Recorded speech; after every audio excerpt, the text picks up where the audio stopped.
And this is the mixer. So you got 6 speeds, or you can go to like, I'm guessing the P sounds for pulsate, or it's just like quick, but you control it. Has the button to release it.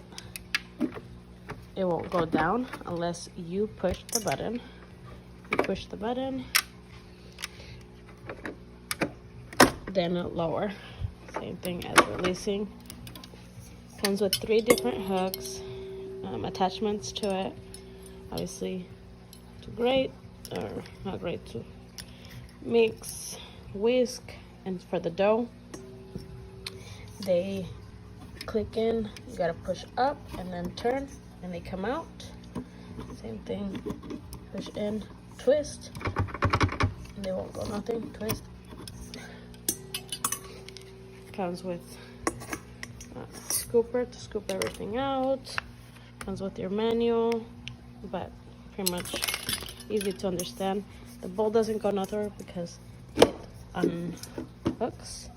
So it has that on the bottom. Press down, twist, don't go nowhere. Unhook, lock. That's great. Cool thing for storage. Just put everything inside. Push the button.